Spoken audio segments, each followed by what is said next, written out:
with the latest updates and insights on world news as it relates to Bible prophecy. Here's Alan Horvath.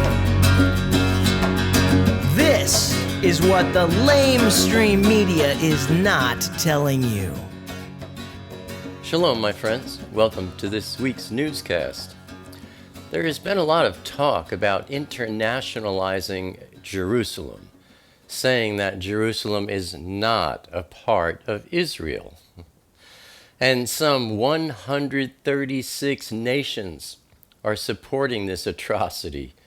Further, a huge checkpoint is being constructed on Highway 1 where passport exams will be conducted. Major American Jewish organizations are expressing dismay at the Supreme Court decision of June 8th, ruling that American citizens born in Jerusalem may only list their birthplace as Jerusalem, rather than as Jerusalem, Israel. That ruling was based on the case of 12-year-old Menachem Zvatovsky, who was born in Jerusalem and wanted his passport to state Israel as his country of birth. Unfortunately, the Supreme Court sided with the Obama administration, pretending that the city of Jerusalem is not the capital of Israel or even part of the Jewish nation, and denied the boy's request. What has been universally regarded as the capital of the Jewish homeland for 67 years, and truly for more than 3,000 years, is suddenly in no man's land. So, Jerusalem, the city mentioned in the Bible nearly 700 times and never mentioned at all in the Quran, is, according to Barack Hussein Obama, not to be considered the capital of the Jewish nation. However, like it or not, Jerusalem is the eternal capital of Israel, and Obama is contradicting the word of Abba Father Yahuwah, bringing down more judgment from Elohim against America, my friends. Every time a nation takes action against Israel, judgment from the Father occurs.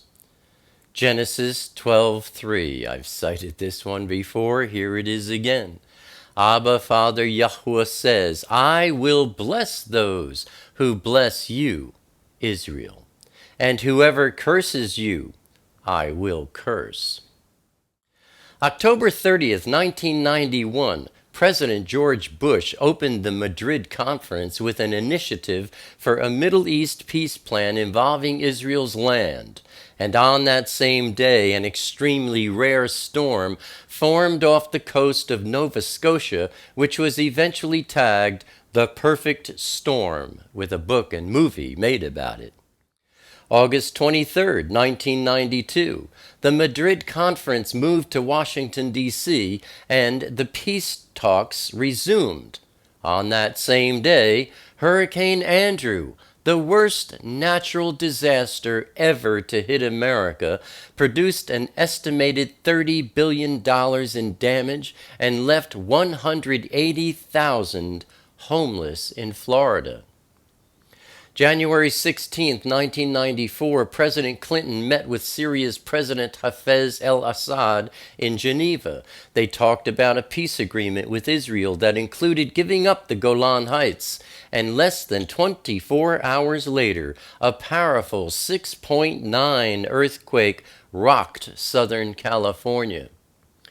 March 1997, the combination of PLO Chairman Yasser Arafat touring America and Clinton rebuking Israel for not giving away her land for peace coincided with some of the worst tornadoes and flooding in U.S. history. September 27th and 28th, 1998, Secretary of State Madeleine Albright worked on the final details of an agreement in which Israel would give up 13% of Yesha, That same day, Hurricane Georges slammed into the Gulf Coast with 110-mile-per-hour winds and gusts up to 175 miles per hour, and when the hurricane hit the coast, it sat there, stalled, and kept wailing away. May 3rd, 1999. This was the same day in Israel that Yasser Arafat was scheduled to declare a Palestinian state with Jerusalem as the capital. The declaration was postponed to December 1999 at the request of President Clinton, and that very same day, the most powerful tornado storm system ever to hit the United States swept across Oklahoma and Kansas. The winds were clocked at 316 miles per hour, the fastest wind speed ever recorded. August 29, 2005, exactly 1 week after Israel's Prime Minister Ariel Sharon completed the forcible eviction of Jewish settlers from the Gaza Strip, with President Bush supporting Sharon's actions, Hurricane Katrina struck the states of Louisiana, Mississippi, and Alabama with an historically destructive and catastrophic force. And that, my friends, lists only a few examples of what happens on this earth whenever any nation comes against Israel. Turning to wars and rumors of wars, on Tuesday, June 9th, the London-based Al-Quds Al-Arabi reported that Iranian commanders overseeing the Assad regime's fighting efforts south of Idlib have executed 3 Syrian army officers. According to the report, Syrian officers responsible for military operations in the Jorin area are under the command of Iranian officers. A Free Syrian Army commander said, quote, "The recent execution has caused a state of fear and terror among remaining regime troops," close quote. And Abu Sa'id, an activist in the Latakia region, said, quote, "Morale is very low among regime soldiers. In fact, it has become non-existent since the Iranian officers took over the operations room," close quote. The Washington Post reported a coalition of moderate rebel factions known as the Southern Front taking control of the Brigade 52 base on Tuesday.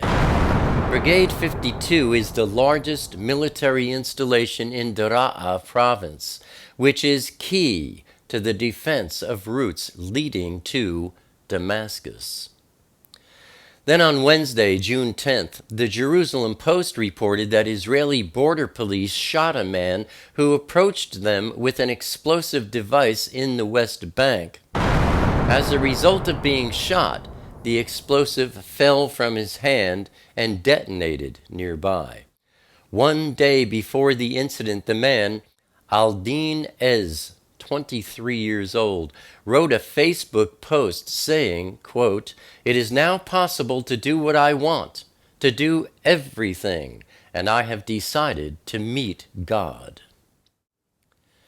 Thursday, June 11th, my Red Alert app went wild again with 6 or more sirens going off, but as it turns out, only 1 rocket was fired from the Gaza Strip, which also landed in the Gaza Strip, and no one was injured. Then on Saturday, June 13th, the Omar Brigades, a Salafist group that sympathizes with ISIS, fired rockets in the Ashkelon area. And that led Defense Minister Moshe Ya'alon to order a temporary closure of Israel's 2 border crossings to the Gaza Strip, and the Israeli Air Force to strike targets. The Omar Brigades said the rocket aimed at Ashkelon was in solidarity with, quote, "Palestinian prisoners held in Israeli jails and their own members incarcerated in Hamas-controlled jails in Gaza," saying, quote, the Jews will never enjoy security and safety as long as we are alive. Iran says foreigners will never be allowed to visit their military centers. Commander of the Islamic Revolution Guard Corps, IRGC, Brigadier General Amir Ali Hajizadeh underlined that the West's request to inspect Iran's sensitive military sites is like asking for permission to spy on the country, and Tehran would never accept such irrational demands. Quote, "We will not allow inspection of Iran's military and defense centers and control over them under any pretext, and we see the West's request as officially asking for spying on Iran." Close quote. He emphasized that such demands are cruel, irrational, and illegal, and stressed that as supreme leader of the Islamic Revolution, Ayatollah Sayyid Ali Khamenei has said, quote, "Iran will not allow them to do managed or unmanaged inspection of its military and defense sites from any distance and in any form, and will give such demands a response that spying actions deserve, a response with lead." Close quote. And that, my friends, is what the LameStream Media is not telling you. Abba willing, I'll see you here again next week. Until then, stay safe. Shalom.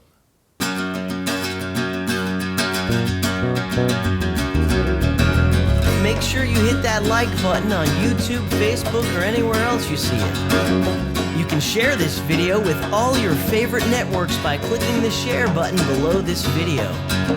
For weekly insightful newscasts by Alan, make sure you click that YouTube subscribe button. I don't like crowded rooms, I need more space than I consume. Enough is time alone with you, underneath the naked moon, sharing confidential moods and making chatter.